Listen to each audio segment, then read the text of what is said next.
Our children are a reflection of us, meaning you're their parents. When they're first born, 1 year old, 2 years old, 3 years old, they're learning from you. The things you and whoever's living in your home or your extended family who visits, whatever you guys do is what they're learning is right and wrong. It's what they're learning is good and bad.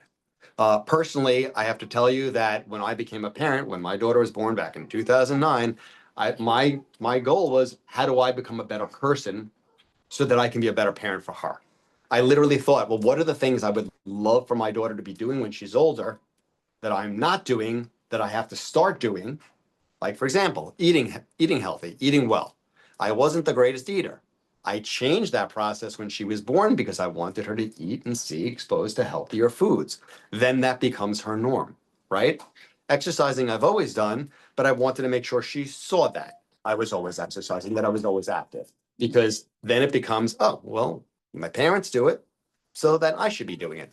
And actually she does. She exercises almost every morning now, same as I do. I didn't push her on it. It just happened. And you'll see that in time, that there are things we want from our kids or want them to do.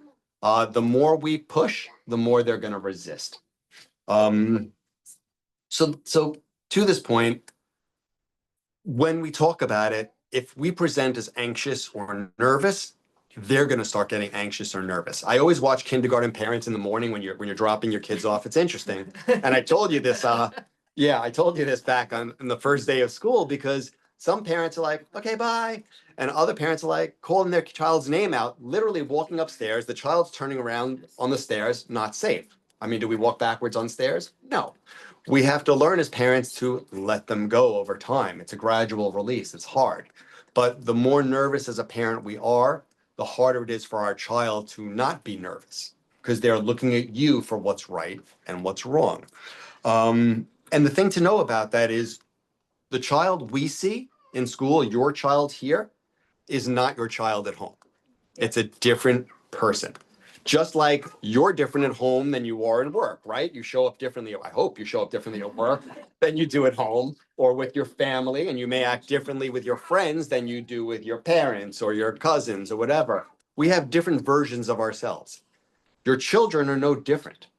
They will function and operate differently here because at home, they're like, mom, this, dad, this. They're always asking for your help. And of course, you probably jump in and help them. Here, they don't have that. So they have to learn autonomy. They have to learn to become their own person. Funny story, when my mother went to, because I was like nuts at home as a child. I was always running around and too much energy. But in school, I wasn't like that at all. So when she went to her first parent-teacher conference and the teacher sat down and said, yeah, like, Greg is a great boy and this and that. He's always well behaved. My mother actually stopped the teacher and said, no, my child's Greg Korrol. You might be talking about the wrong child. True story. True story. And yeah, because I showed up differently in school than I did at home. And your kids will do the same. Look, they have to burn their energy somewhere. Kids have energy. That's why we take them to the park, we get them out, let them run around at home. Better they're running around in your home and driving you a little crazy at home than doing it when you go out to a restaurant or doing it in school.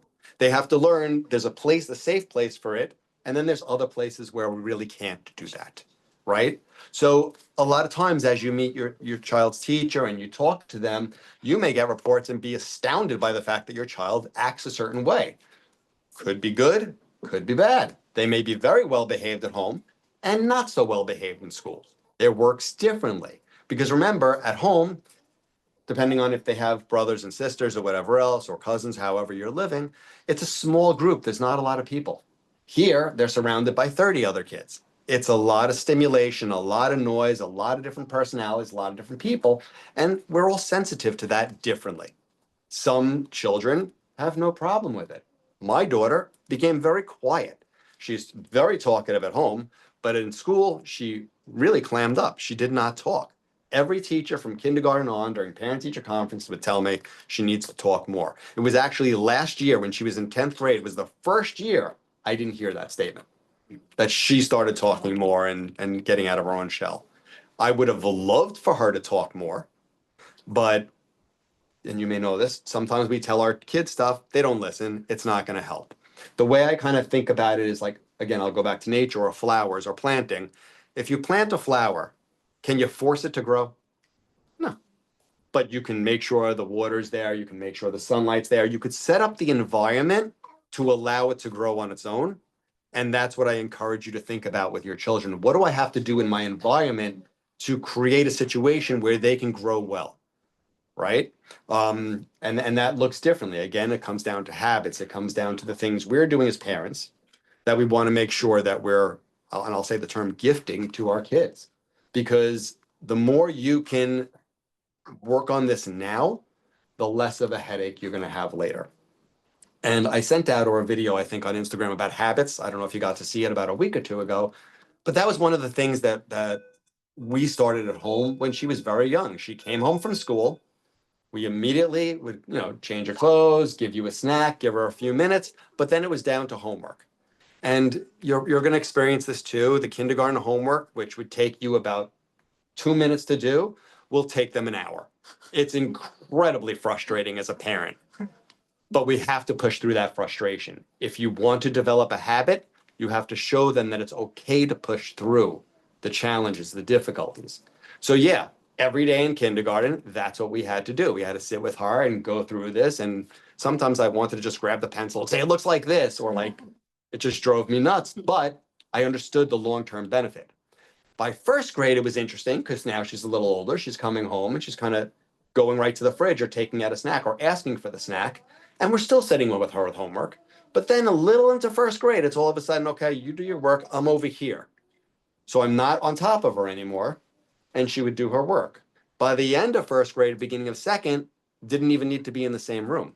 She'd come home, she knew she'd have a snack, she'd start her work. This pattern continued to this day. I never have to ask my daughter about homework because she's been doing this habit and pattern since she's been 4. And it was very frustrating in the beginning. It was exhausting. You know how tiring it is as a parent, right? But the benefit, imagine this way. Would you rather work really hard for a year or two and then have the next 15 years easy? Or would you rather have 17 years of hardship? It's worth the investment. It's worth the time. I'm just my suggestion. And going back to this other piece, a lot of kindergarten parents and parents in general are anxious. They're nervous. We love our kids. We want them to be safe. We want them to be okay. We look at other children and compare, well, this one's doing that, but my child's not doing it yet. So some parents get very anxious and they tend to be very anxious on their own. The problem is, and just again, something to consider, when you're an anxious person or an anxious parent, what do you do to make yourself feel better? What do you do with your children? We start controlling them. We start telling them what to do. This is right. This is wrong. Do this, do that. No, you're doing it wrong. You're doing it like this. You should be doing it like this. What that does, just so you know, is it actually teaches your child that they have no self-worth. Because obviously everything I'm doing as a child is wrong because my parent is telling me the right way to do it, and they're constantly on top of me. So we're teaching them the wrong message. I understand we're nervous. The best thing you can do as a parent is start to slowly, not large, but slowly pull back. So even when you want to tell them something, don't tell them. Ask them, what do you think you should do next? You want to help them with a problem. You want to help them with something. Well, what would you do? How would you handle the situation? The more you ask, it makes them think. And it shows them you value their opinion, which means they grow up starting to think, okay, my opinion matters. And I kind of know what I'm doing because every time I suggest something to my mom or dad or whoever else, they nod and they go, yeah, that's right. So they develop confidence. They develop leadership skills. They become a stronger type of person. What I'm saying in a roundabout way is the challenges we face as adults, don't put on your kids. They're like a blank slate in that you can really mold them to become successful people. But the challenge that we have as parents is pulling back our own worries. Trust me, there are times I wanted to say things, even now to my daughter. I literally will have to bite my tongue, meaning not say anything because she's got to figure this out. The more she can figure it out, the more she becomes independent, confident, secure. And that's ultimately what we want, right? We want our child to one day be an adult who can do this on their own, not need help. we get them for a very limited time. If you think about it, your child's about 5 or about to turn 5. Yeah, about 7, 8 years before they start going in their room, shutting the door, and want nothing to do with you. It's going to go very fast. And I experienced that where my daughter would just go in the rooms like whatever. But then, interestingly enough, because we had a strong enough relationship from now, meaning when she was young, she came back. I mean, I literally spend not every night, but almost every night hanging out with her and talking. She goes through her entire day, tells me what's going on. I don't say, how was school? Because if I say, how was school? She's going to say, Good. right. That's not a good question. What you want to do is ask better questions. You know, what was something funny that happened? Like, what made you laugh in school today? Now they're going to tell you a story. Now they're going to give you information, which is what you want. What was something you learned today that was hard? Or what was something you couldn't do, but you just couldn't figure it out? Let them talk to you, encourage them to talk. The more they talk, because the way language processing works, just so you know, we understand a lot more than we'll ever speak. We'll never use as many words as we actually hear. So your children are understanding and taking everything in. Your job to encourage them to learn to articulate it, to speak it, to say it to the world. So the more you ask questions, the more they're put in a position to have to explain themselves. Great question I always ask is, well, tell me more. Or if she makes a statement, I'll say, in what way? How did that happen? And again, she'll tell me more. Again, I've been doing this since she's been little. And it's not something you think that, you know, he's a principal, he has a psychology degree, this and that. It should be easy. It wasn't easy. I had to still figure it out because it's different with our own child than it is with other people's children, right? Of course, you can give advice to your friends easily, but when it comes to your own child, it's a little harder. So it's the same kind of concept. But I was willing to put in the effort. And the fact that you guys are here now, that you've taken time out of your day to sit here, is a big step. Because you will see, for those of you who come back in first grade and second grade meeting to these meetings, this room will be half as filled, quarter filled, a lot less parents show up. Because what happens is right now, you're kind of nervous about kindergarten, right? You don't know what's going to go on. You're going to start feeling more comfortable, trusting us more in what we do. And then you're like, they're fine. And so you don't come back. But I do encourage you to come back and kind of get involved as much as possible to be involved in your child's education. Let me think.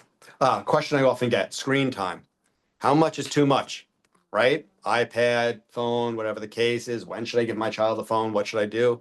The best answer I ever heard for that is if you say, okay, put your iPad down to your child or give me your iPad, and they start throwing a fit, that's how you know it's gone too far. If they can just, it's like an addiction, right? If somebody, let's use drinking, for example. If somebody can't give up drinking, they can't let go of a bottle. If your child can't let go of their device, it's gone too far. And that's when you have to think about barriers and screen time. But the other side of it is this is their world. They're growing up with technology in a way that we have not. There's a reason they're called Generation Alpha. They're the first group to be growing up side by side with robots and technology. We all have an Alexa, a Siri, a this, a that in our home. That's their life. Right now, you're actually in a good place because they're holding an iPad. You could see what they're looking at. 5 years from now, it'll be glasses or contacts or a helmet or a virtual reality situation where you don't know what they're looking at. So it's actually a decent time, but to start teaching rules about technology, and we do that too. What does a real website look like? What does factual information look like? It's a lot harder with AI. We see a lot of videos at this point that are not real. So how do you decipher reality from non-reality? How do you know if this is a trusted website or not? So as you have conversations with your children as they're growing up, it's really important to really think about explaining to them, and this is the border, because you don't want to say don't trust anything you see on the internet, because that's not true. But how do you vet it? How do you figure out if it's real or if it's not? How do you figure out if this is somebody's opinion versus a fact? Again, we talk about these things in school, but ultimately you're with your child all the time, right? So as this journey continues, you want to think about how do I teach them to make good decisions? Okay, I threw a lot at you. What time is it? Okay. What questions do you have around parenting, around school, anything that I can help you with? The homeworks, should we encourage them doing the homeworks themselves? Yes. Sitting on top of it. So what I did was I was there, and You know, it's a lot to learn in a room of 30 when you're not used to it. So I used to spend a lot of time kind of teaching. But as soon as I saw she kind of knew what to do, or if she wasn't sure of the next step, I'd ask a question. Well, what do you think you should do? It's okay if it's not perfect. It's okay if it's not right. But what do you think you should do? So I would sit with them, but it's that slow pullback. You're there to support, to let them know they have support if they need it, but don't jump in so quickly. Let them kind of figure it out. Again, that struggle is important because as you know, as we all know as adults, life is not easy. Life is filled with struggles. The problem with a lot of people today is they don't know how to deal with struggles. So what we want to do is teach them from a very young age. Not only will you know how to struggle, but it's an important life skill. It's something that we want you to do, struggle. Because remember, struggling is learning. Okay. What other questions? So speaking of anxiety, right? I'm trying to get my kid to eat, and it's such a struggle, right? So I'm trying to get him out the door by 7:30 so we can get here on time. Right.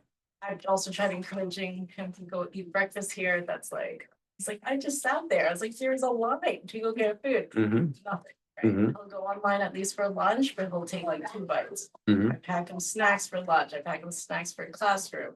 He eats maybe like a quarter. Mhm. Each. I'm sure you've seen and heard this a lot. So any Mhm. advice or anything to help would be. So it's a combination. Like, do you ever see him eat a lot at home? I've seen him eat like full meals, but that's only like dinner. Breakfast has always been hit or miss. Okay. Because there's a gap between like 8 to 11. Mm-hmm. But they do have snack in between. Between 8 and 11. Mm-hmm. That I didn't know. Yeah, so teachers will take a break after about an hour and a half, let them have a little snack or whatever. But ultimately, he's going to get hungry, number one. Number two, he's going to see other people eating things and he's going to want. So this may be also, it may be, think about a time when you're anxious or when you're nervous. Do you feel like eating? Not really. So as he gets more relaxed, he's going to do what his body tells him to do. And it could just be a message from you like, okay, you're not hungry right now, but if you are later, here's this for you. Don't worry about it. May also feel uncomfortable eating in front of other people, but then he'll see other kids eating as well. So the interesting thing is that kids will learn more from other kids than they'll ever learn from adults. They will learn much quicker. I remember a friend of mine who was trying to teach his daughter to swim years ago. He spent like 2-3 weeks trying to teach her to swim because they've been getting ready for camp. She just couldn't do it. First day in camp, she learned to swim because she was watching other kids and they said, no, you do it like this. And then she just did.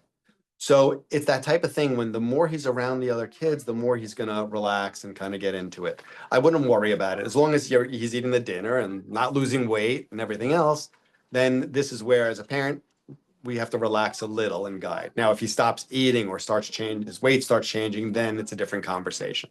So snack in between, all kindergarten classes have them? They could do it then. They sometimes do it in the afternoon. It depends on the teacher and depends what's going on.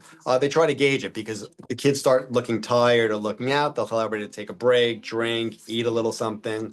So they'll do that throughout the day as needed. Thank you. Yeah, of course. Other questions? Also, question. Water bottles, are they allowed to have it on their tables? Yeah. Or, Sometimes teachers will tell them to put it underneath, but basically just no glass bottles. But yeah, we encourage thermoses and there's actually each water fountain is a water fill station. They could put their thermos under there if they want to refill and they're filtered water, just so you know, in the school. But yeah, they can do that.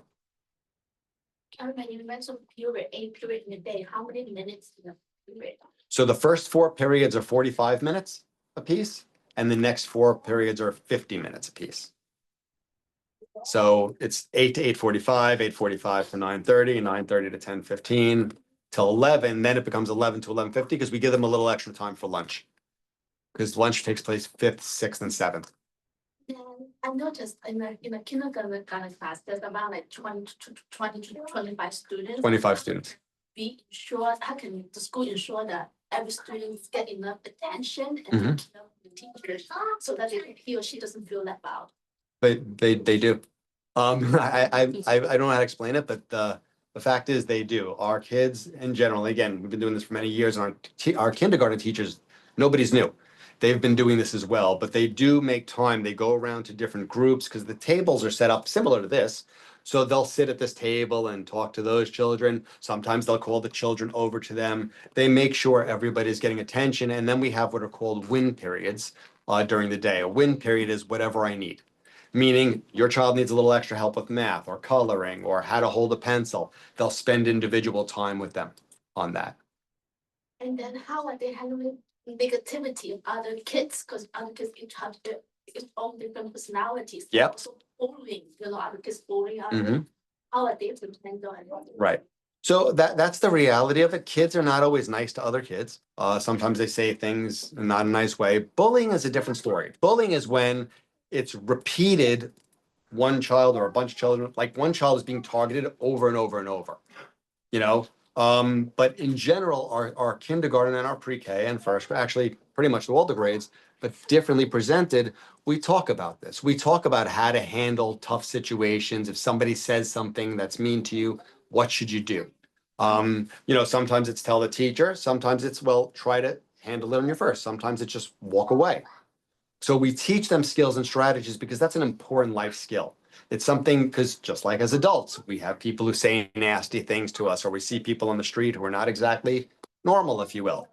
So we spend time educating them, and that's part of Leader and me also, how to basically navigate challenges with other kids and other people how openly do you teach them? every day. That's an everyday thing, especially in the young grades. About how to take turns, how to listen to another person when they're talking.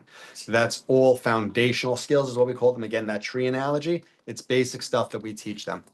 And to learn to wait your turn. It's a huge thing because at home, for example, you've had them for 4 or 5 years. They need something, they get it immediately. Here, they have to learn to wait. That's also something to really focus on as a parent. It's what's called delayed gratification, meaning you want something, okay, I'll give it to you in a minute. Don't give it to them the second they want it. They have to learn over time to create a little space that it's going to come. It's just not going to be right now. And if you think about high school, college, and work, we don't always get the reward immediately. We have to learn to wait for it. So these are things that we do teach them literally on an everyday basis in kindergarten. And when you go next Tuesday, teachers will talk about it. And you can ask more specifics, like how would you handle a situation or how would you do this?